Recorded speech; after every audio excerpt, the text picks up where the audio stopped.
think you have to hit it. There was a big... Good morning, dear delegates. Would you kindly take your seats, please? Dear colleagues, would you kindly take your seats? We are about to start our session.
Good morning, dear colleagues. Would you kindly take your seats? We are about to start our session soon.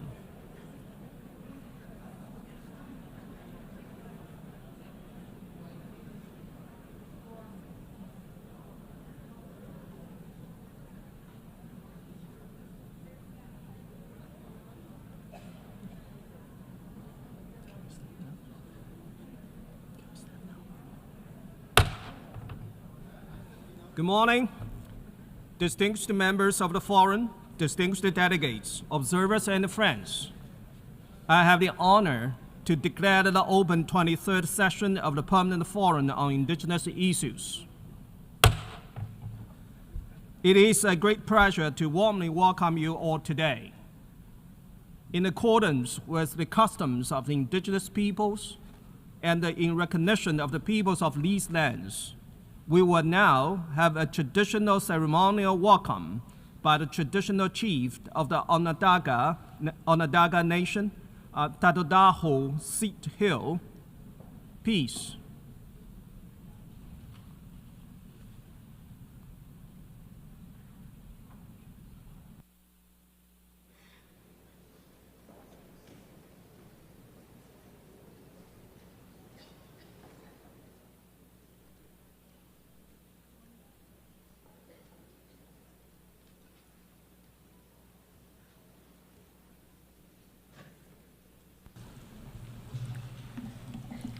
Swadahon si Ostagan Jokwa.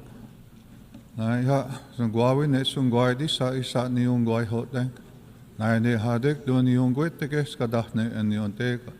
Nago and Wadiata ne Kanahenio. We did again Guy Hontakwa to noon and got a gohta ne hand the guy for Dikwi. And Dana Gohya, Tony went out there, 21 Tate Sate there, and scanner eye at one of Donny Hick. Dana Gohya, need the Ungweteke, Ungwai Yosine Tona.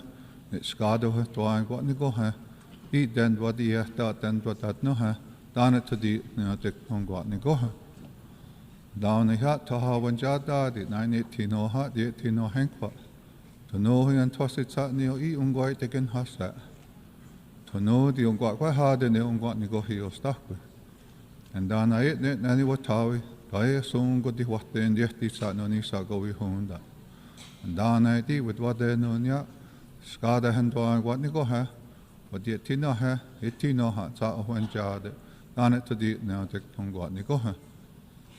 En dan wat die tino ha, ne go ik wat dan dan ha ne sum wat die sa. Ai scan on to nog doen je to na wan jage en jung wat de way. En ai ne o wi ho wan net sa no ni ho yan twasi. Nai o ne to so kot ka I. Ne ga ya teken ha sa ne ken jok ko egi.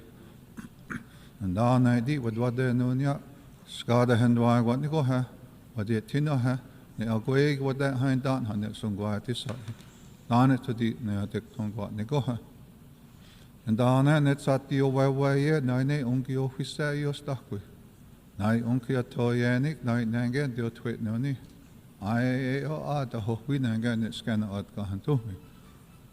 And I did what do soon it's a son it's gonna on it to the way. And then I did with what they know ya, Skada and Dwag what Nico have, what the Tino ha, it's at the way. Down it to the Natic and what Nico ha. And then I hoy wakasho go night niggas to go we host doing you. Ange, we who want it and Honadi Honda, so go we hock in this. And the Tendine 80 soda had one of doing this hick I consequent it tennis ducko. And then I ought it said what you in the cat gayako. And I got told 80 soda soon cat gayako. And then I told Yeti at Diana just enough guanyo.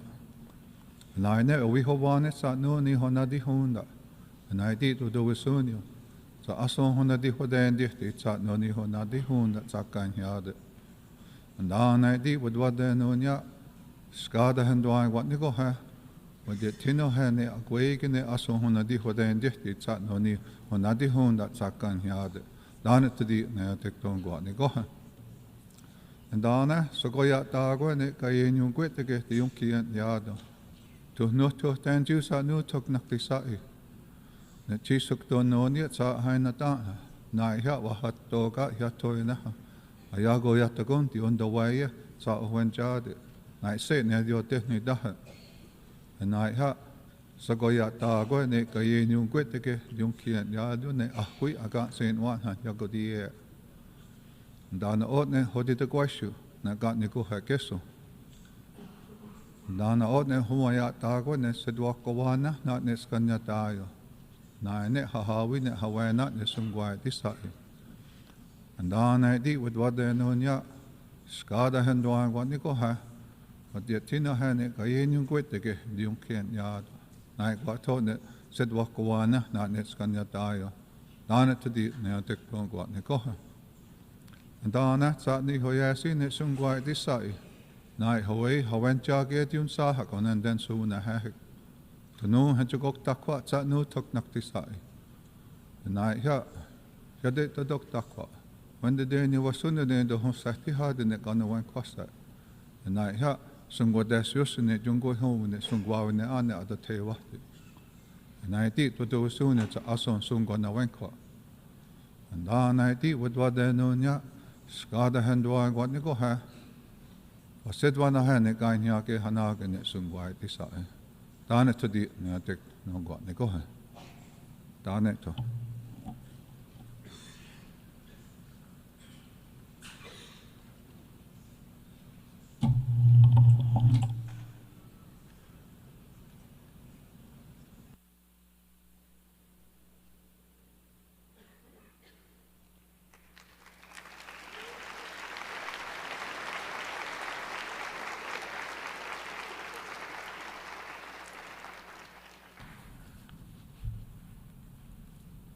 I thank traditional chief of Onondaga Nation, Tadodaho Seat Hill, for the ceremonial welcome for the participants at the 23rd session of the Permanent Forum on Indigenous Issues.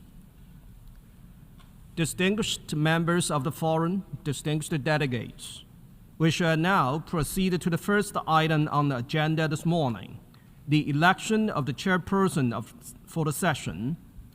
I first give the floor to distinguished forum member, Mr. Dario Jose de Mejia Montalvo from Colombia, chairperson of the forum at its 22nd session in 2023. You have the floor, please.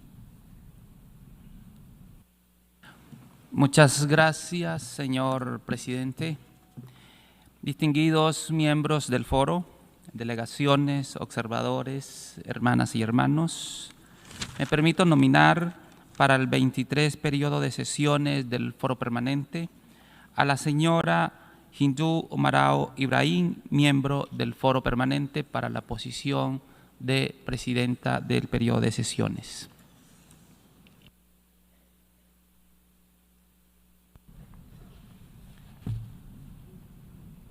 I thank Mr. Dario Jose de Mejia de Montalvo for nominating the candidate for the chair. I now give the floor to Mr. Ardi Hajilari, distinguished foreign member. You have the floor, sir. Thank you so much, Mr. President.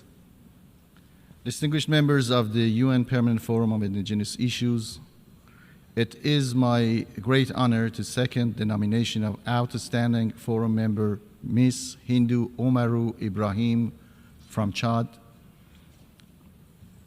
for the position of the chair of the UN Permanent Forum on Indigenous Issues at its 23rd session. Ms. Hindu Omaru Ibrahim's exemplary dedication to advancing indigenous rights and a profound understanding of the challenges faced by indigenous communities around the world make her an exemption candidate for this crucial role. Her unwavering commitment to advocating for the rights and well-being of indigenous peoples serves as a guiding light for us all.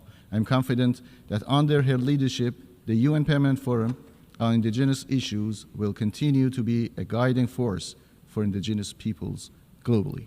Thank you. I thank Mr. Ali Hajilari for his statement.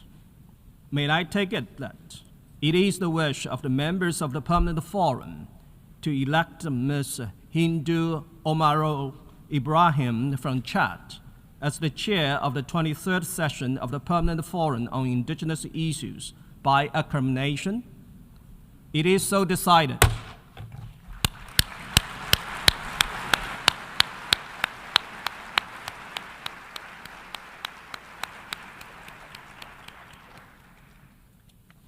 I wish to extend my warmest congratulations to Ms. Hindu Omaru Ibrahim to her election, and I'm confident that she will guide the session of the forum to a successful conclusion. I now invite Ms. Hindu Omaru Ibrahim to come up to the podium to preside over the remainder of the proceedings of this meeting. Peace.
Good morning, brothers and sisters, distinguished members of the forum, excellencies, and distinguished delegates.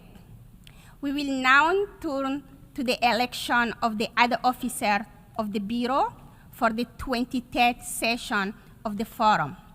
In this regard, I will be recalling that forum member had decided to designate 7 members rather than 6 for the Bureau at its 21st session 2 years ago.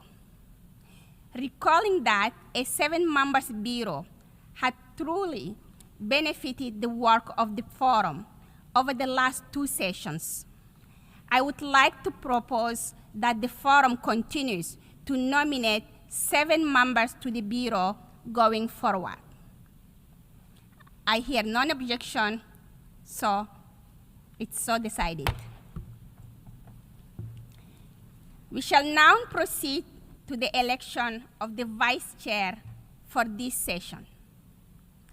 First, I give the floor to distinguished Forum members, Mr. Vital Bambanze. Vital, you have the floor. Thank you, Madam Chair, and congratulations for your excellent election. Distinguished members of the Forum, dear delegates, dear brothers and sisters, I have the honor to nominate the following outstanding Forum members as chairs of the Permanent Forum on Indigenous Issues at its 23rd session. Is Mr. Kate Harper, former United States Ambassador from Cherokee Nation, Chair of the Native America Practices and the Co-Chair of the Human Rights and the Global Strategy Practices. Ms. Aluki Korti from Canada and one of the 2 co-chairs representing Indigenous Peoples organizations on the Global Task Force for International Decade of Indigenous Languages. Ms. Hanan Misgrade from Australia, who has played an instrumental role in establishing services for Indigenous women and children impacted by violence. Ms. Hani Mogani from the Islamic Republic of Iran, who work with Indigenous and local communities, aims to end poverty and hunger, improve nutrition and biodiversity protection, and guarantee the intellectual property of Indigenous traditional knowledge. And Mr.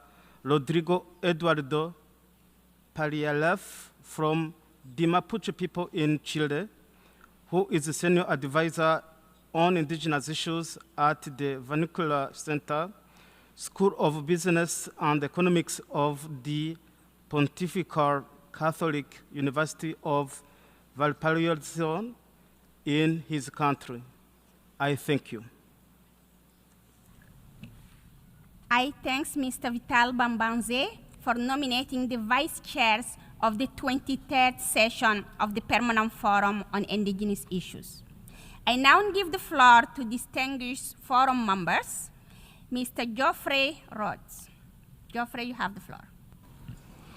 Hello, and congratulations on your election, Madam Chair. Distinguished members of the Forum, I have the honor to second the nomination of outstanding Forum members, Mr. Keith M. Harper from the United States, Ms. Aluki Kutig from the Arctic in Canada, Ms. Hannah McGlade from Australia, Ms. Hannah Magahani from the Islamic Republic of Iran, and Mr. Rodrigo Eduardo Pelelif from Chile as vice chairs of the Permanent Forum on Indigenous Issues at the 23rd session. Thank you. I thank Mr. Ross for his statement. May I take it that members of the Forum wish to elect by acclamation Mr. Keith Harper, Mrs. Aluki co-chairs, Ms. Hannah McLean, Ms. Hanie Mugani, and Mr. Rodrigo Eduardo Palaev as Vice Chair of the 23rd session of the Permanent Forum on Indigenous Issues by acclamation. It is so decided. We now turn to the election of the rapporteur, and I give the floor to the distinguished forum member, Ms. Tove Sofdals-Gan. Ms. Tove, you have the floor. Thank you, Madam Chair, and congratulations on your election. Distinguished members of the forum, I have the honor to nominate outstanding foreign member, Mr. Suleiman Mamutov from Ukraine as rapporteur of the Permanent Forum on Indigenous Issues at its 23rd session. Mr. Mamutov has effectively contributed to the shaping and promotion of legal instruments for the benefit of the indigenous peoples of Ukraine. He has also launched and led many impactful initiatives and projects on the protection of the rights of indigenous peoples. Thank you. I thank Ms. Gang for nominating the rapporteurs of the 23rd session of the Permanent Forum on Indigenous Issues. I now give the floor to the distinguished forum members, Mr. Rodrigo Eduardo Payalev, who was just elected one of the vice chair for this session. Mr. Rodriguez. Muchas gracias, señora presidenta. La felicito por su elección como presidenta de esta organización. Quiero secundar, y tengo el honor de secundar la nominación del hermano Suleiman Mamutov de Ucrania como relator del Foro Permanente para las Cuestiones Indígenas de Naciones Unidas.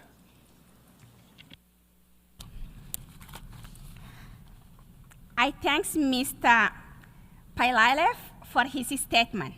May I take it that members of the forum wish to elect by acclamation Mr. Suleiman Mamutov as rapporteur of the 23rd session of the Permanent Forum on Indigenous Issues. It is so decided.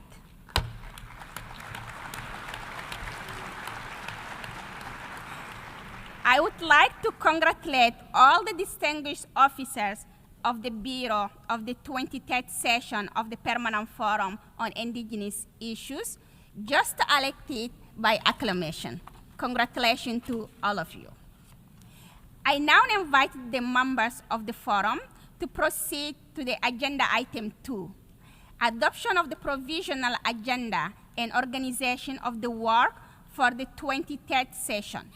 The agenda is contained in the document E/C19/2024/1, approved by the Economic and Social Council and its decision 2023/341 of the 25th July 2023 at the recommendation of the forum. May I take it that the provisional agenda is acceptable to all members of the forum? I hear none objection. The agenda for the 23rd session is adopted. Distinguished member of the forum, dear colleagues, brothers and sisters, I now draw the attention of the forum to the proposed organization of work for the session as contained in the document E/C19/L1/revisions1. This document has prepared by the Secretariat in consultation with the chair and the members of the forum. And it contains a detailed descriptions of our program of work on the day-to-day basis. Does any members wish to take the floor in this connection? Therefore, there is no objection, no comment. I take it that it is the wish of the Permanent Forum to proceed in accordance with the program of the work contained in the document L1/revision1. I hear none objection. It is so decided.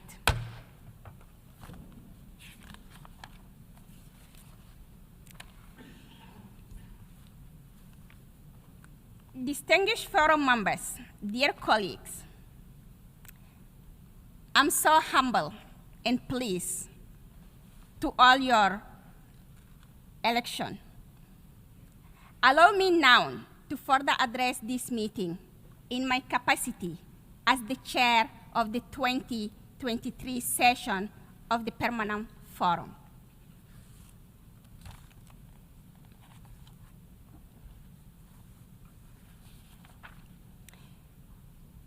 His Excellencies, Denis Francis, President of the 78th session of the General Assembly. His Excellencies, David Choquehuanca, Vice President of the Plurinational State of Bolivia. Her Excellencies, Paula Narvaez, President of the United Nations Economic and Social Council.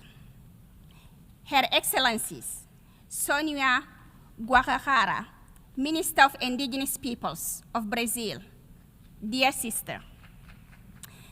Mr. Lee Junho, Undersecretary General for the Economic and Social Affairs. Distinguished member of the Forum on Indigenous Issues. Distinguished elders, delegates, Indigenous sisters and brothers. Excellencies, friends, ladies and gentlemen. It is my honor to welcome all of you to the 23rd session of the United Nations Permanent Forum on Indigenous Issues.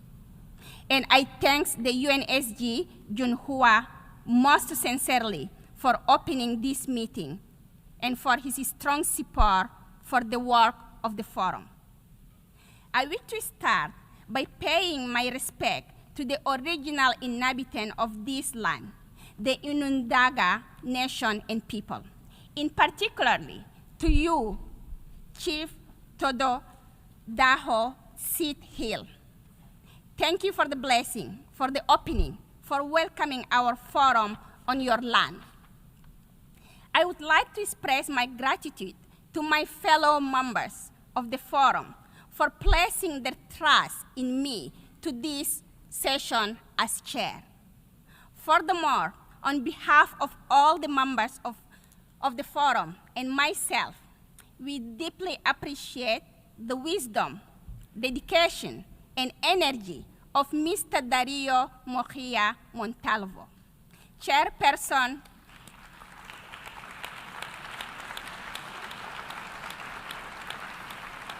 Mr. Daria, chairperson of the 21st and 22nd session of the Permanent Forum. He has demonstrated exceptional leadership over the past 2 consecutive sessions. We have made great progress and we will continue in past. He forgive. May I request all of you, please, to applaud Mr. Dario.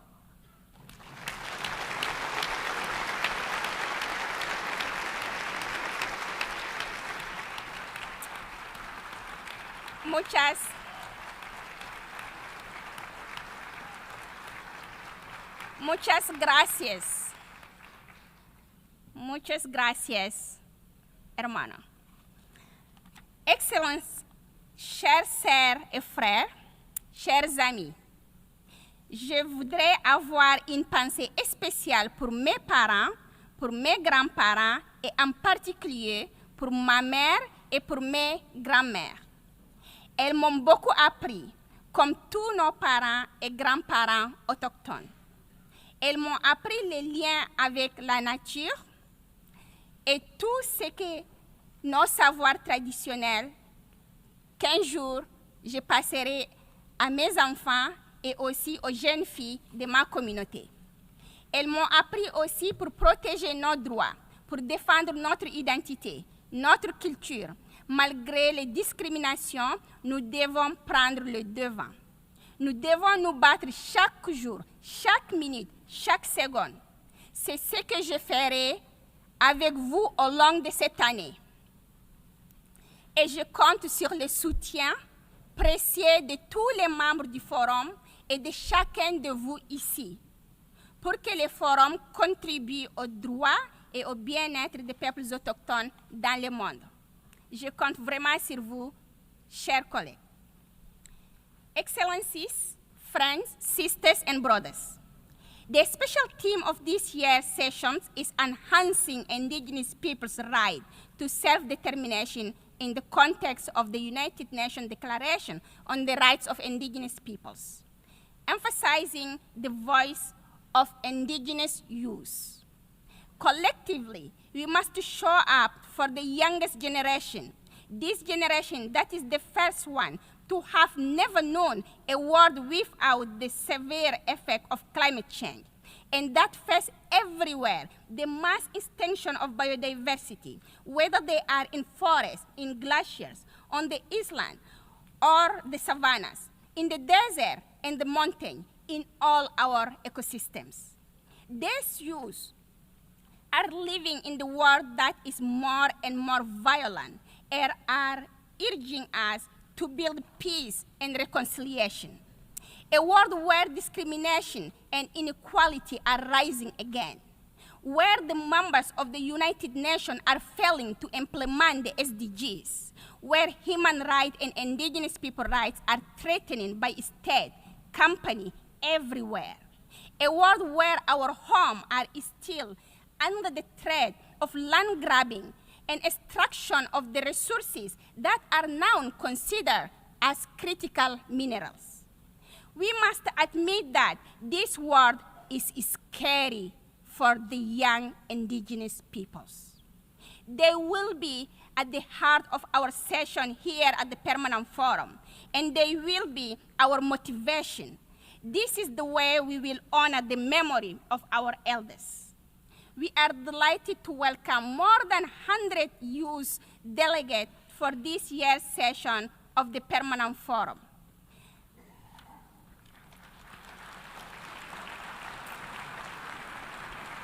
As you take up the role as the leaders of tomorrow, we are confident that your advocacy is rooted in the deep respect for our indigenous elders and for the knowledge and wisdom that they have transmitted to us all.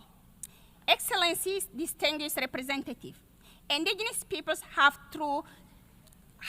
fought tirelessly for decades to achieve recognition on the international stage.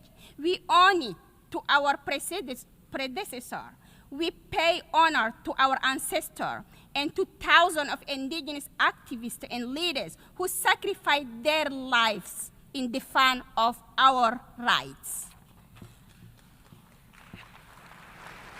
However, indigenous peoples globally advocate it's at a critical turn point. We at the Permanent Forum continues to sound the alarm on the issues of indigenous peoples being conflicted with other groups such as local communities. Together with the special rapporteurs on indigenous peoples and the expert mechanism on the rights of indigenous peoples, we call it on the member states and the UN agencies to refrain from equaling indigenous peoples with other groups within international process and mechanism. This threatening to delete the distinct collective right of indigenous peoples as enshrined in the UN Declaration on the Rights of Indigenous Peoples, particularly the right to exercise our self-determination. Excellencies, friends, brothers and sisters, next year we will celebrate at this forum the 25th anniversary of the UN Declaration on the Rights of Indigenous Peoples, a quarter of a century. It will be an important celebration, and we can be proud of all what we have been done.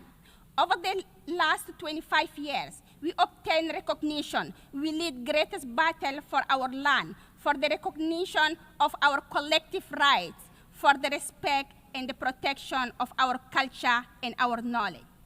But the road to the self-determination is still long. Self-determination is a precondition to safeguard our existence as indigenous peoples. And today, more than ever, our existence as indigenous peoples is under threat. On a burning planet, our ecosystem could disappear in the next decade, and our culture, our identity, our rights, our life can burn with it. In the meantime, self-determination for indigenous peoples benefit everyone. As the true guardian of the world's biodiversity, indigenous peoples protect our Mother Earth. Indigenous-led conservation can restore soil, reduce carbon emission, and ensure sustainable food production for all. Indigenous people's traditional knowledge can also shape solutions for global problems by demonstrating that indigenous people are leading by example. We have proven that our economy are resilient and produce food and goods in sustainable and fair dimension. We have proven that our culture encourages cooperation with Mother Earth rather than destroying ecosystems. This is the gift indigenous people are giving to the planet and its inhabitants. Therefore, enabling indigenous people's self-determination is not a threat to the state or to the United Nations and its member states, but it is a pathway for all of us to work together. It is a unique opportunity to bring concrete solutions to the crisis we all facing. Excellencies, distinguished representatives, to support indigenous peoples to own and manage their land, territories, resources, and to exercise their right to self-determination is reaching a critical moment.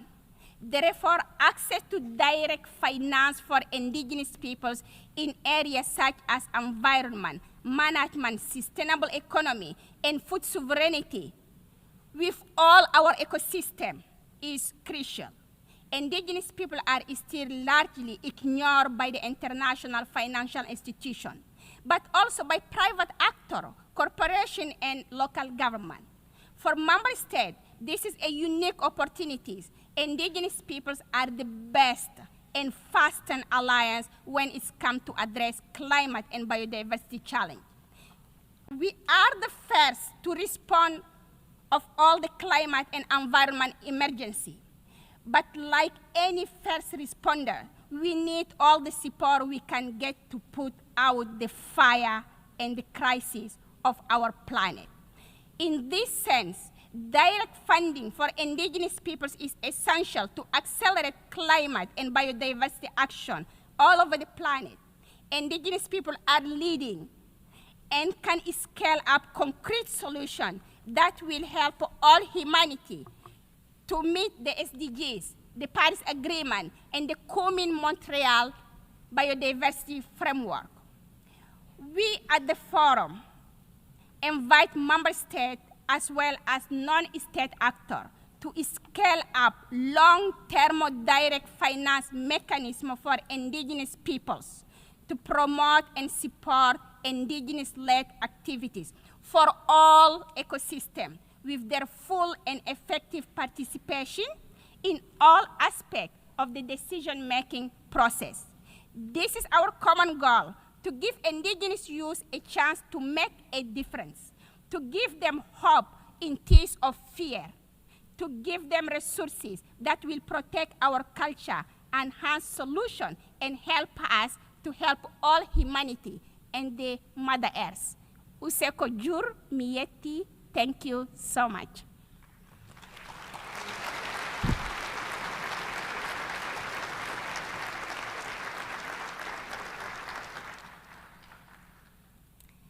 Thank you for listening.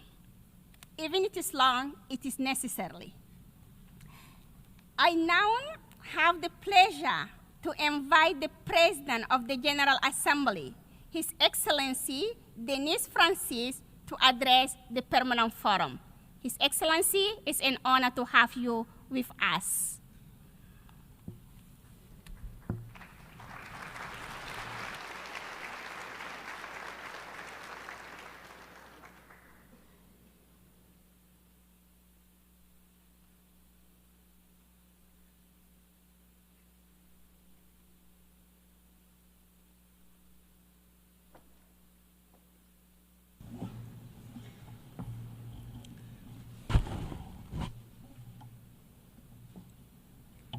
Your Excellency David Chokwen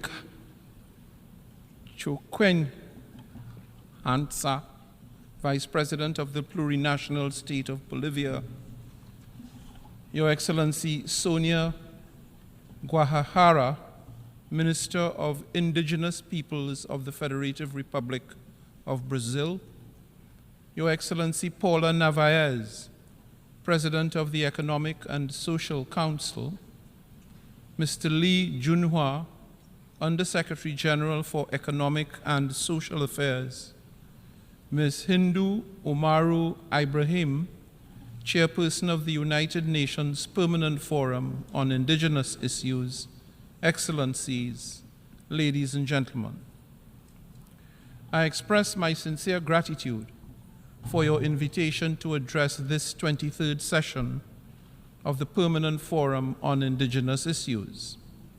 At the outset, I warmly congratulate you, Chairperson Ms. Hindu Umaru Ibrahim, on your deserved election, a testament to women's capacity for leadership.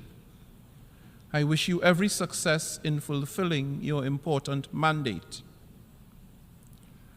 It would also be remiss if I do not welcome all the indigenous peoples present, including the distinguished chief of the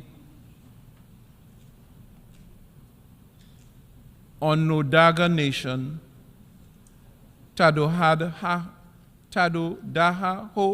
Sid Hill. This is indeed a special moment, and I thank you all for being here.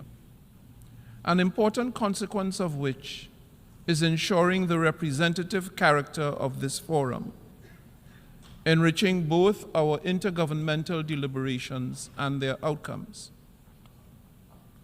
Excellencies, the Permanent Forum is a befitting way to celebrate the remarkable diversity of indigenous peoples and the most prominent global platform to discuss indigenous issues spanning economic and social development, cultural, environmental, educational, health, and human rights spheres. Simultaneously, it provides an important moment to highlight the many peculiar challenges indigenous peoples confront in their daily lives. At each session, this forum candidly reviews the progress achieved and the obstacles faced in upholding the human rights of indigenous peoples. But we must also make full use of this opportunity and effectively guide our discussion by addressing such important questions as: what progress have we made for indigenous communities? What can we learn from each other's experiences? How do we ensure effective participation of indigenous peoples in the work of the United Nations system so that their voices are always heard? And crucially, how do we ensure that our national, regional, and global endeavors align with the objectives of the United Nations Declaration on the Rights of Indigenous Peoples? Excellencies, the central philosophy of the 2030 Agenda for Sustainable Development is, quote unquote, to leave no one behind. To that end, it urges us to pay special attention to vulnerable communities, those who are most susceptible to being marginalized, left out, and indeed left back. We will have failed dismally to achieve the SDGs if we overlook the plight of indigenous peoples or neglect to uphold their rights and dignity, and moreover, to promote their well-being.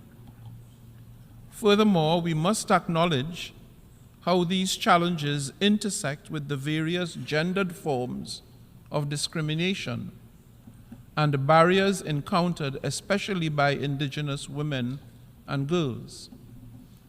Accordingly, not only must we ensure that Indigenous women and girls are protected from violence, they must also be guaranteed equal access to quality education, health care, and economic resources, including land and natural resources.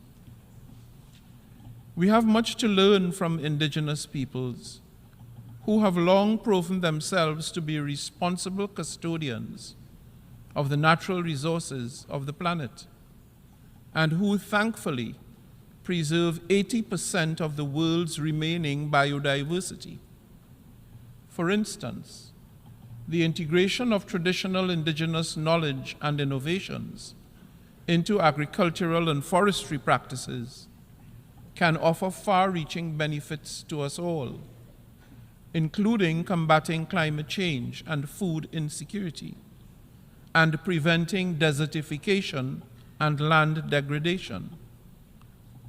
Building on the long-standing contribution to sustainability by Indigenous communities around the world, we all have a collective responsibility to ensure our actions do not damage the ecosystems that the Indigenous peoples in particular depend on, as do we.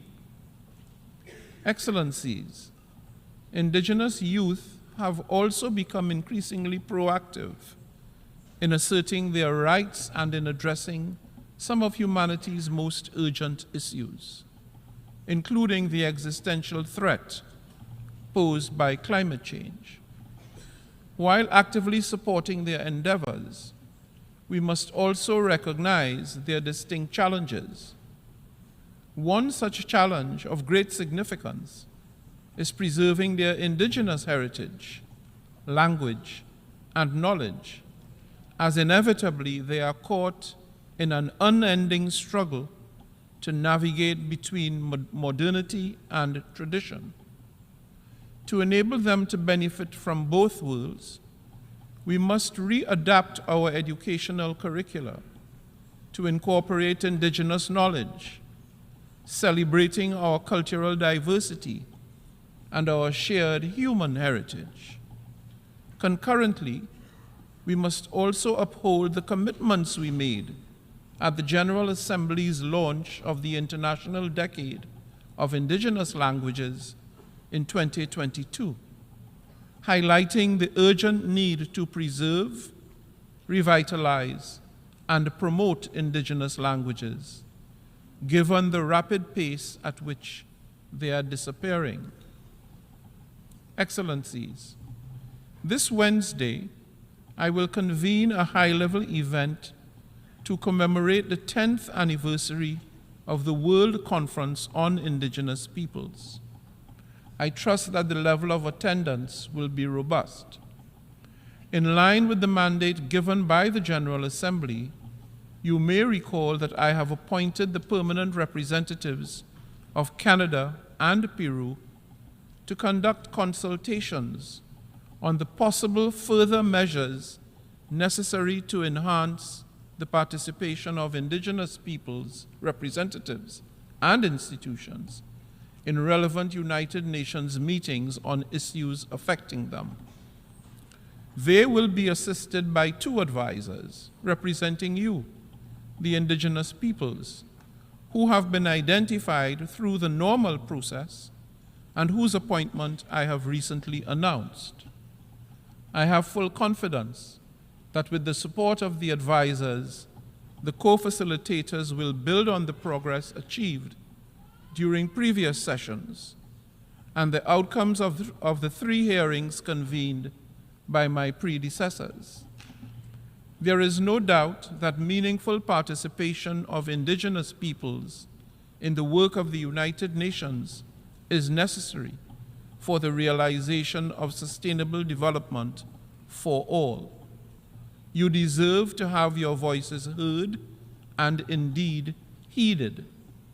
I therefore encourage you to actively engage in this process and trust that you will extend your full support and cooperation to the co-facilitators and advisors.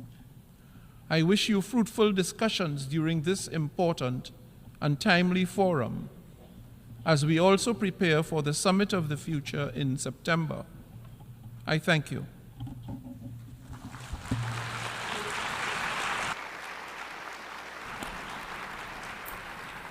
I thank the President of the General Assembly for his statement and for his presence here with us this morning. I now invite Her Excellency Paula Narvaez, President of the Economic and Social Council, to make her statement. Ms. Paula.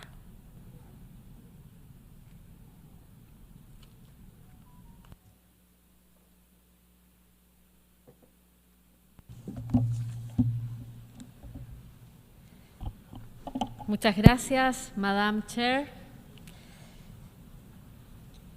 Su Excelencia, señor David Choquehuanca, Vicepresidente del Estado Plurinacional de Bolivia.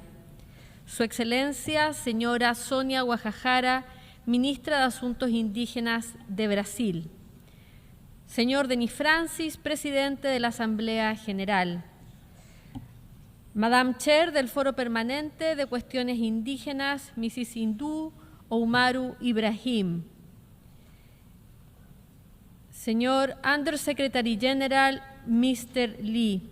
Distinguidos miembros del Foro Permanente para las Cuestiones Indígenas, distinguidos representantes de los Estados miembros, organizaciones de los pueblos indígenas y organizaciones no gubernamentales, distinguidas personas mayores, señoras y señores. Frente a numerosos desafíos globales, desde crisis sanitarias hasta degradación ambiental y conflictos actuales, estamos observando un estancamiento y en muchos casos un retroceso en el progreso hacia los objetivos de desarrollo sostenible. Los pueblos indígenas son guardianes de una parte significativa de la biodiversidad mundial. Por siglos han coexistido con los ecosistemas, forjando una inmensa diversidad cultural. Se trata de una cosmovisión arraigada en la adaptación y transformación en armonía con la naturaleza. Sin embargo, su bienestar y supervivencia también están amenazados debido a su estrecha relación con el medio ambiente y sus recursos. Las mujeres indígenas son especialmente vulnerables a los impactos negativos del cambio climático y la degradación ambiental, exacerbados por sus roles como cuidadoras, que las atan íntimamente a los recursos naturales y al entorno. Pero las mujeres son también las principales agentes de cambio. Según el informe del Rights and Resource Initiative, los pueblos indígenas administran alrededor del 22% de las tierras a nivel mundial. En estas áreas se encuentran el 80% de la biodiversidad y constituyen el 36% de los ecosistemas aún no afectados, convirtiéndose así en los principales depósitos de carbono del planeta. La pérdida de estos ecosistemas únicos no solo reduciría la capacidad de absorción de carbono de la atmósfera, contribuyendo así al cambio climático, sino que también afectaría la disponibilidad de agua, la regulación del clima y la conservación de la biodiversidad a nivel global. Por ello, es crucial reconocer y respetar los derechos territoriales de los pueblos indígenas y apoyar sus esfuerzos para conservar y gestionar de manera sostenible sus tierras, no solo en beneficio de ellos mismos, sino de toda la humanidad. La búsqueda de explotar más tierras en distintas faenas productivas no puede ser a costa de la degradación de agua, aire y recursos terrestres, ni contra los derechos de los pueblos indígenas. Distinguidos delegados, distinguidas delegadas, el Foro Permanente para las Cuestiones Indígenas sirve como una plataforma vital donde los pueblos indígenas, los Estados miembros y el sistema de las Naciones Unidas colaboran para intercambiar ideas, aprender y proponer soluciones concretas para mejorar el bienestar de los pueblos indígenas a nivel mundial.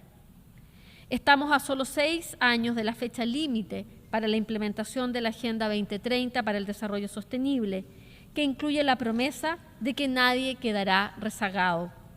Dado el papel crucial que desempeña el foro en el avance de los derechos de los pueblos indígenas, invito a los Estados miembros a utilizar las recomendaciones del foro para facilitar la implementación de la Declaración de las Naciones Unidas sobre los derechos de los pueblos indígenas y maximizar su contribución al logro de los Objetivos de Desarrollo Sostenible. Además, insto a los Estados miembros a prestar atención no solo a las 6 referencias directas a los pueblos indígenas de la Agenda 2030, sino también a prioridades transversales como la igualdad, la no discriminación, los derechos humanos y la protección del medio ambiente, elementos integrales de la Agenda 2030. Quisiera aprovechar esta oportunidad para agradecer al presidente saliente del Foro Permanente para las Cuestiones Indígenas por participar en las reuniones del ECOSOC durante el último año. Muchas gracias, Darío.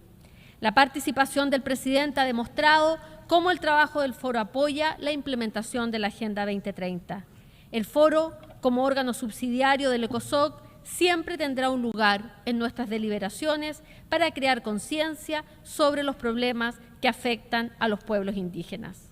Al conmemorar el 10º aniversario de la Conferencia Mundial sobre los Pueblos Indígenas de 2014, aprovechamos la oportunidad para seguir implementando nuestros compromisos como Estados miembros con la participación y en beneficio de los pueblos indígenas.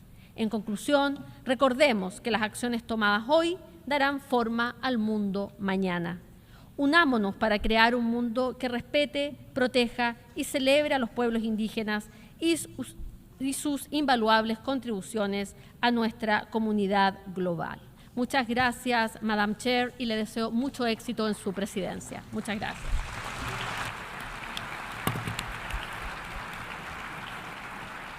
Merci beaucoup, Madame la Présidente du Conseil économique et social, pour votre remarque. Et merci aussi de nous avoir rejoints ce matin.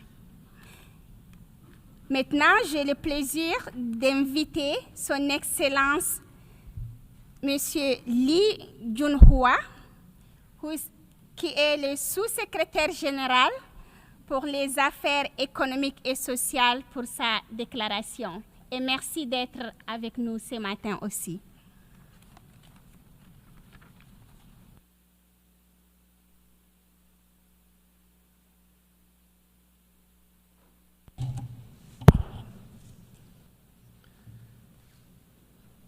Your Excellency, Vice President of the Bolivia, Your Excellency, the Minister of the Indigenous Peoples of the Brazil, distinguished Chairperson, members of the Permanent Forum on Indigenous Issues, honorable elders, distinguished representatives, colleagues, ladies and gentlemen, welcome to the 23rd session of the UN Permanent Forum on Indigenous Issues.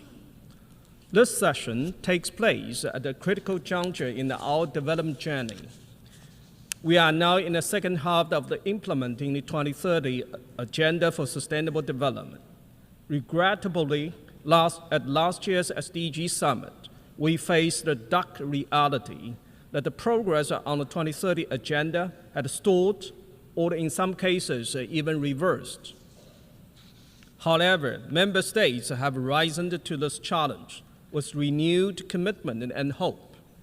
Stakeholders from all sectors and backgrounds pledged to accelerated action that bridges divides, promotes inclusion, and spurs transformation towards a more resilient and sustainable future. Against this global backdrop, the growing breadth and the diversity of the representation at each session of the United Nations Permanent Forum on Indigenous Issues is hardening. It reflects the increasing commitment by all stakeholders to engage with and support indigenous peoples on the issues that affect them most. Among the more than 2,000 participants at this year's forum are representatives of around 200 indigenous peoples organizations and 160 non-governmental organizations, as well as the UN system partners and the other international organizations, parliamentarians, and academics. We must leverage this opportunity to ensure that the next phase of the action fully engages and addresses the priorities of Indigenous peoples. As we approach the Summit of the Future in September and work together in shaping its outcome, the Pact for the Future, the Secretary General of the United Nations has emphasized our duty as a humanity to act and to think with a long-term perspective and to deliver more for those who have traditionally been marginalized, including Indigenous peoples. Distinguished representatives, the special theme of this year's forum is enhancing Indigenous peoples' right to self-determination in the context of the United Nations Declaration on the Rights of Indigenous Peoples, emphasizing the voices of the Indigenous youth. The right of the self-determination, including the autonomy and the self-governance of the Indigenous peoples, is recognized in Article 3 and 4 of the Declaration. In past sessions, Indigenous peoples have underscored the urgency of defending their lands, territories, resources, cultures, and the ways of life.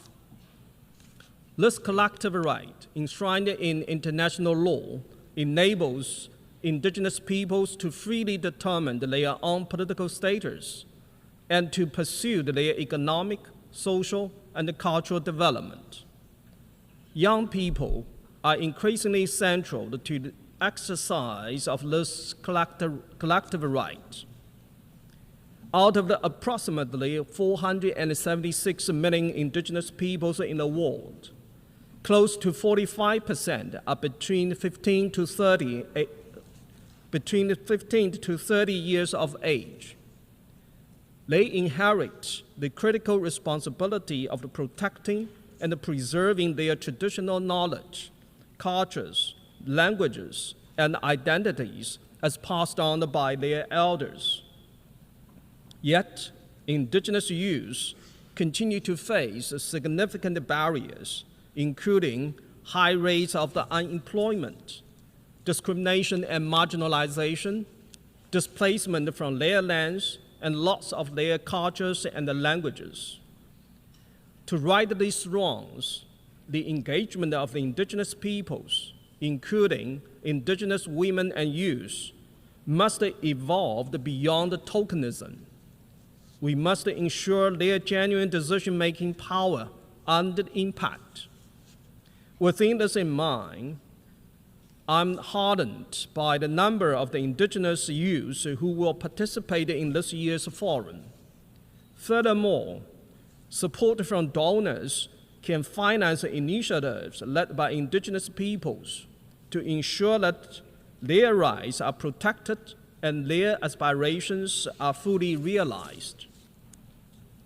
We need to scale up long-term, predictable, and direct funding to Indigenous peoples, including through the public, private, and Indigenous-led funding mechanisms that effectively engage the Indigenous women and youth. Ladies and gentlemen, dear colleagues, this year marks 1 decade since 2014 World Conference on Indigenous Peoples. I'm happy to report that we continued to promote the implementation of the UN System-Wide Action Plan on Indigenous Peoples that was developed in the aftermath of that conference. This work is carried out by the Interagency Support Group on Indigenous Issues, composed of the over 42 UN system entities and led by my department, the Department of the Economic and the Social Affairs, as the permanent co-chair of the Interagency Group. With support from our current co-chair, the World Health Organization, the group has continued to promote the rights of Indigenous peoples throughout the UN system. This includes ongoing work to develop the indicators to track the system's support for implementation of the United Nations Declaration on Rights of the Indigenous Peoples. Excellencies, distinguished participants, finally, allow me to provide a few words of thanks and encouragement. Thank you to those member states that have generously contributed to the Trust Fund on Indigenous Issues over the past year: Canada, Denmark, Finland, and Estonia. Through your contributions, my department has been able to strengthen support for the work of the Permanent Forum, both during and after the annual session. Relatedly, I wish to invite and encourage member states to consider hosting the future pre-sessional meetings of the Permanent Forum. These pre-sessional meetings are vital in supporting forum members to prepare for the annual session.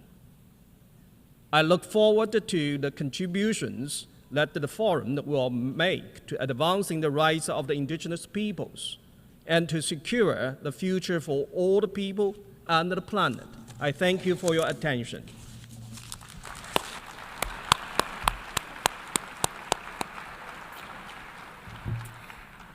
I thank the Undersecretary General for Economic and Social Affairs for his statement. And for sure, this Summit for Future is very important for indigenous peoples, and we hope that we will be included in the draft that is going to be ongoing work before September. And calling also all the member states, please contribute to the Indigenous Peoples Fund of the Secretariat. We need you in order to really advance our rights and our contribution. We really thank you for being here this morning with us. I now have the honor and great pleasure to invite the Vice President of the plurinational state of Bolivia, His Excellency David Choquehuanca, to address the Permanent Forum. Your Excellency, you have the floor.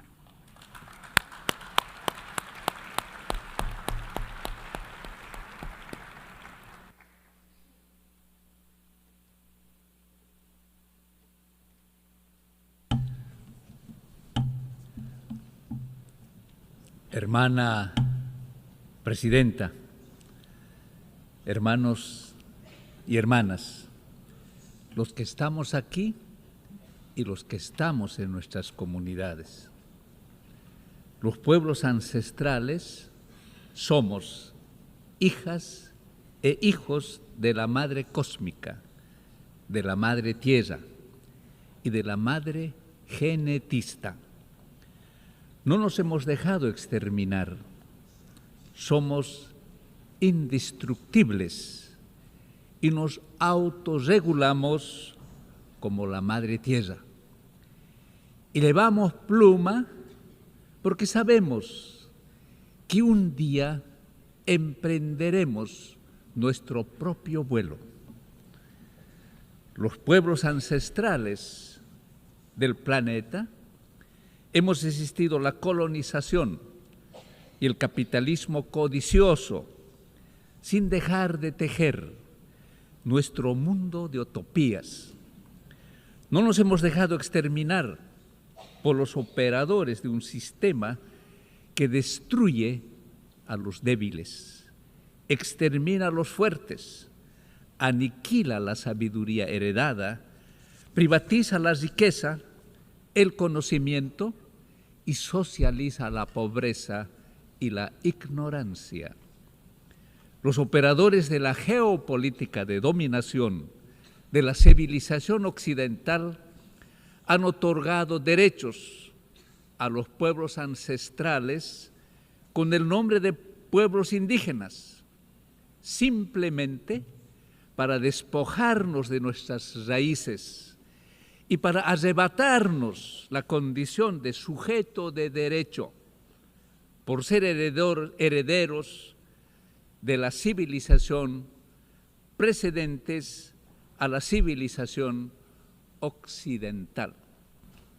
Desafortunadamente, muchos pueblos fueron asimilados por el sistema como indígenas, minoritarios, como indígenas vencidos, como indígenas marginados. El tiempo de cambio del 10º Pachacuti es el tiempo para utilizar nuestras alas para volar y no para limpiar la basura de las calles de las grandes ciudades. Nuestros abuelos dicen que solo a los peces muertos se los lleva la corriente. Quienes nadan contra la corriente llegan a la fuente. Toda la historia de los pueblos ancestrales, originarios desde la vulneración del principio de complementariedad, es un nadar incansable contra la corriente.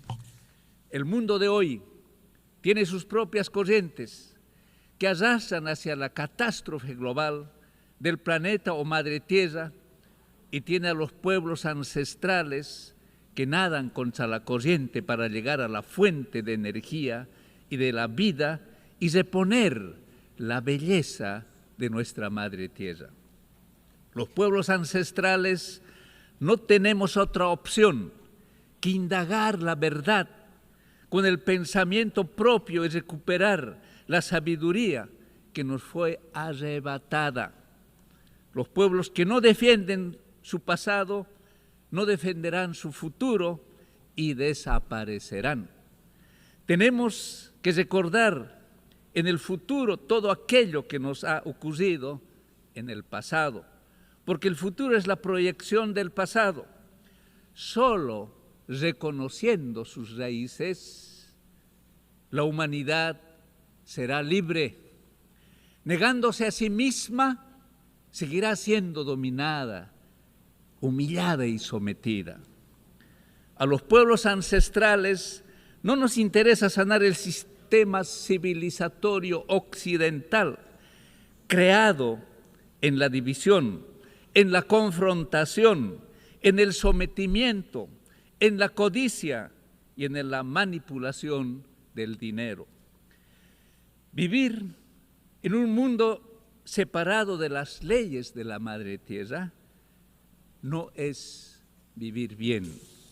Los pueblos ancestrales observan cómo el sistema civilizatorio del occidente se cae a pedazos y cómo sus operadores políticos construyen agendas para reanimarlo junto a la retórica del desarrollo sostenible, capitalismo verde, crisis climática, economía verde, aristocracia verde, dinero verde, energía verde, neoimperialismo verde y otros.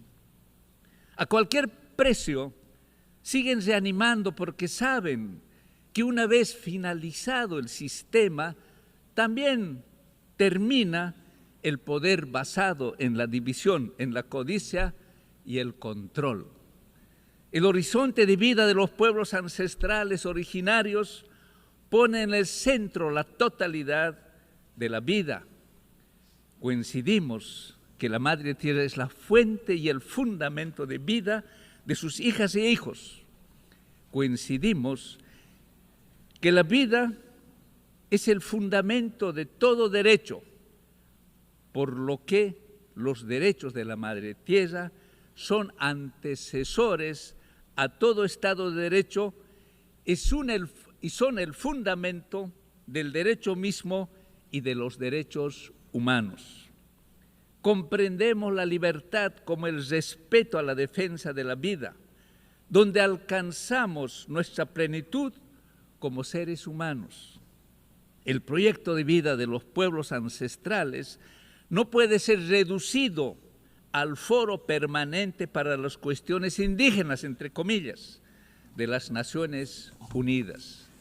El tiempo ha llegado para retomar el camino, nuestro camino, Japajñán, camino de la noble integración, y descolonizar la geopolítica de división y dominación. El tiempo ha llegado de poner en marcha la geopolítica del vivir bien y situar a la Madre Tierra en el centro de la política nacional e internacional. El tiempo ha llegado para echar a andar al nervio planetario de los pueblos ancestrales de la Madre Tierra, sujeto de derechos. En nombre de la generación entrante, de la juventud, de los pueblos ancestrales, quiero compartir una cordial invitación para recuperar los códigos del vivir bien de las culturas milenarias y trabajar en la conformación de la unión de los pueblos ancestrales de la Madre Tierra, enfatizando las voces de la juventud ancestral unida y organizada. Activaremos en todos los foros viables el paradigma cosmobiocéntrico del vivir bien de la humanidad y del planeta.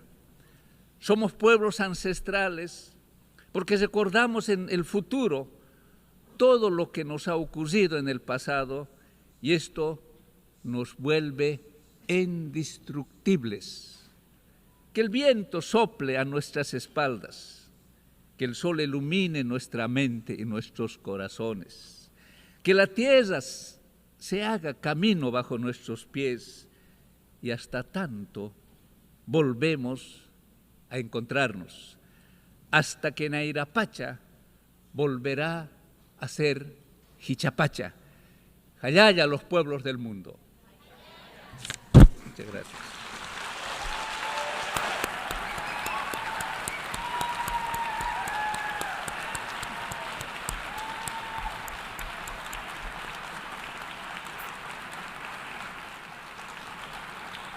Thank you. Hayaya, the Vice President of Plurinational State of Bolivia, for his statement and for his presence this morning here with us. I now invite the Minister of Indigenous Peoples of Brazil, Her Excellency Sonia Guajajara, dear sister, to address the forum today. Sonia.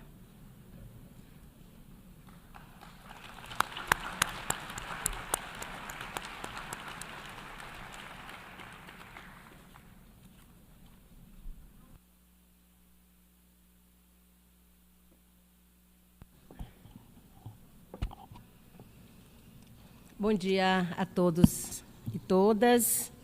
Quero saudar todas as autoridades aqui presentes, saudar também todos os parentes e parentas indígenas.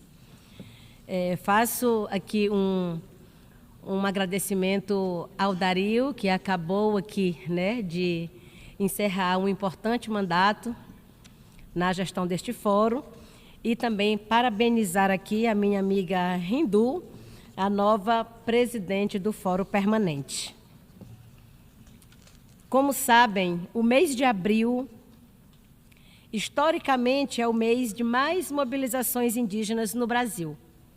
Além de diversos atos e celebrações, há 20 anos ocorre o acampamento Terra Livre, o maior encontro indígena brasileiro. Infelizmente, por coincidir este mês de imensas atividades nacionais com o Fórum Permanente, o movimento indígena brasileiro participa com intensidade menor que a necessária. E isto também afeta o Ministério dos Povos Indígenas, porque uma orientação importante que passo para toda a equipe é que precisamos estar à disposição do acampamento e acolher o máximo as demandas possíveis. Além do acampamento, que já começa na semana que vem, também encerro aqui uma jornada internacional importante que gostaria de relatar para vocês. Nesta jornada, passei pelas universidades de Harvard e de Oxford, onde pude falar bastante da importância da COP30 no Brasil e da COP da Biodiversidade, na Colômbia, para os povos indígenas. Recebi um importante prêmio nos Países Baixos, que partilhei com o movimento indígena brasileiro, em função de nossa luta em favor dos direitos indígenas. E também me reuni com os responsáveis europeus pelas pastas de Direitos Humanos e Meio Ambiente. Mas faço este repasse da agenda de abril por motivos mais importantes que justificar a dificuldade do nosso Ministério e do movimento indígena brasileiro em estar mais presente no fórum este ano. O faço pelo sentido positivo. O faço para dizer que algumas mensagens que estou levando para o mundo estão sendo escutadas, mas que só serão efetivadas se forem mensagens de todos nós, seja de representantes de organizações indígenas, seja dos representantes governamentais. A primeira mensagem é conhecida. Diz respeito à importância dos povos indígenas nas negociações ambientais. Mas sinto que cada vez mais isto tem ganhado força. E agora, com a COP na Amazônia, fica mais evidente. Porém, ainda falta muito para esta importância resultar em participação concreta. Por isto, precisamos nos organizar. Temos que trazer para o centro os temas centrais de nossa discussão. Muitos destes serão debatidos estes dias durante o fórum e demandam importante sistematização. Ontem, por exemplo, participei da conferência sobre transição justa. Um dos temas centrais. Não é possível deixar ninguém para trás. Estamos cientes que algo próximo à metade dos minerais da transição energética estão em nossos territórios, assim como boa parte do potencial de energia renovável. Não se pode permitir que isto leve a mais violações. Podemos pensar em estratégias políticas e projetos de energia renovável liderados por indígenas como elementos integrais da transição energética. Tais iniciativas, assim como as demais pensadas a partir da gestão dos territórios dos povos indígenas, promovem capacitação econômica e coesão social. Temos que falar da justiça climática. Não é possível imaginar o racismo ambiental crescer neste processo. Temos que mostrar que a extrema-direita e os negacionistas climáticos crescerão se aumentarem as desigualdades sociais com as mudanças do clima. O tema da proteção efetiva dos territórios como necessário para a proteção da biodiversidade. Sem regularização e proteção, sem a posse plena, o crime organizado e as políticas destrutivas do capitalismo seguirão forte. Demorou até a COP28 para que a redução dos combustíveis fósseis entrasse nos documentos oficiais.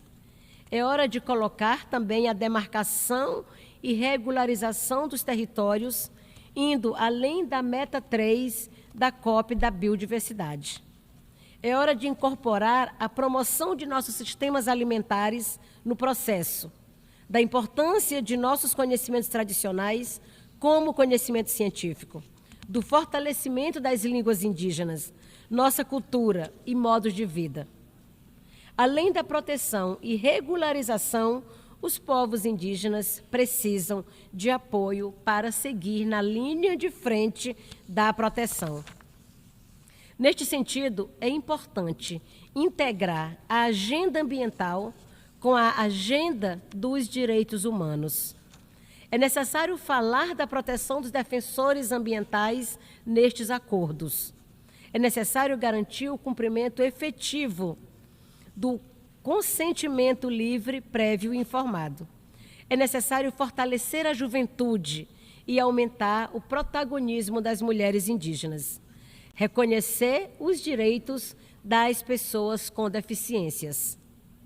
E tudo isto só será efetivo se conseguirmos crescente participação dos povos indígenas como tomadores de decisão, não só nos espaços internacionais, como também nacionais.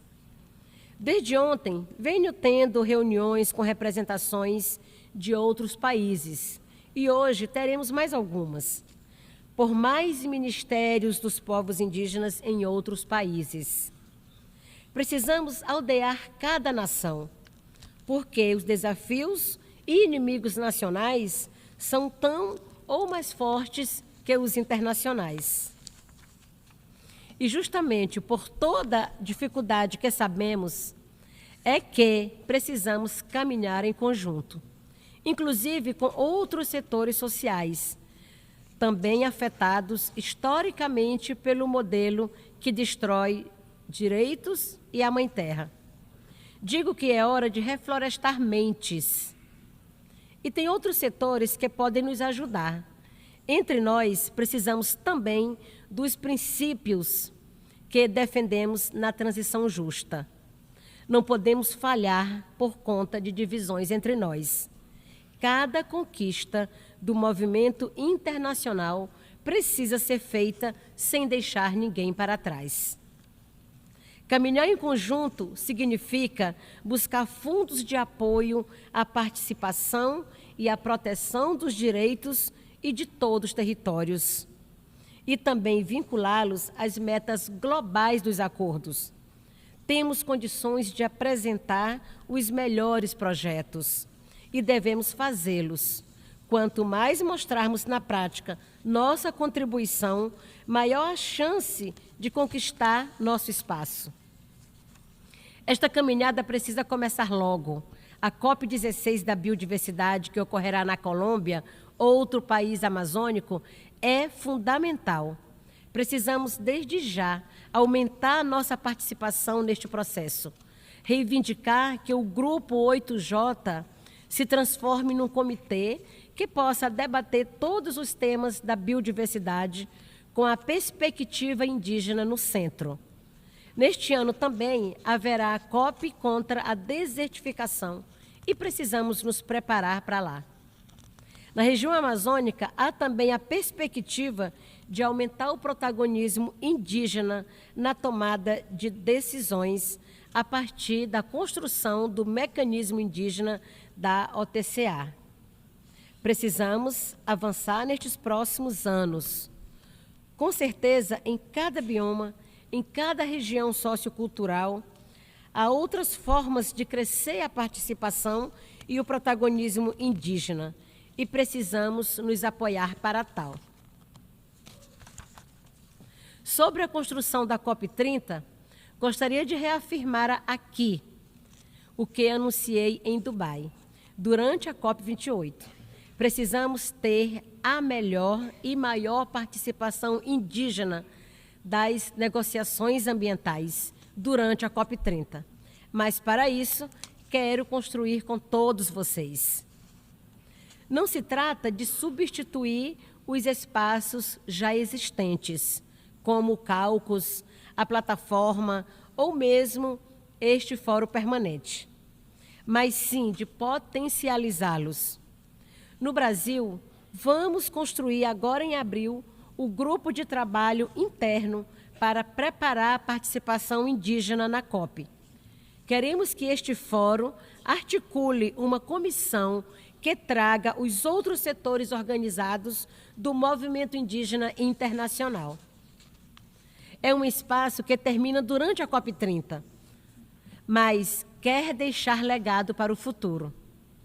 Lógico que precisa deixar um legado para a causa indígena no Brasil, para os povos indígenas da Bacia Amazônica, mas faço um chamado para buscarmos o legado para a nossa causa internacional, porque nossa causa está vinculada ao enfrentamento das mudanças climáticas, da proteção da biodiversidade e do fortalecimento dos direitos humanos. Não é um legado que está dado, nunca esteve, mas acredito que a humanidade nos pede isto. O momento nos pede isto. Por isto, temos que ousar e seguir juntos. Uma das mensagens que passamos desde o início do Ministério é que nunca mais terá um Brasil sem nós.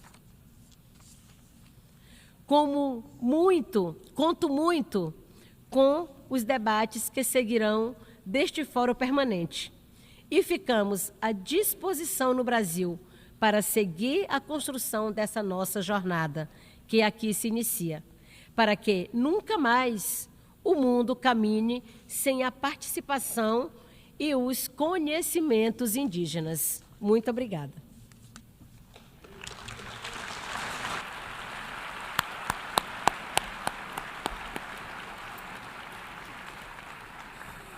I thank the Minister of Indigenous Peoples of Brazil for her statement and for joining us this morning. And I really hope that all the member states can also lead by example by creating a space in their government to have indigenous peoples to have a seat. Distinguished member of the forum, distinguished observer, brothers and sisters, friends, ladies and gentlemen, we have now concluded the opening meeting of this session. The forum will reconvene at 3 p.m. today in conference room 4 to begin its consideration of agenda item 4, discussion on the 6 mandated area of the permanent forum, economic and social development, culture, environment, education, health, and human rights, with reference to the United Nations Declaration on the Rights of Indigenous Peoples and the 2030 Agenda for Sustainable Development. All subsequent meetings of the forum this session will also take place in conference room 4. So the meeting is adjourned.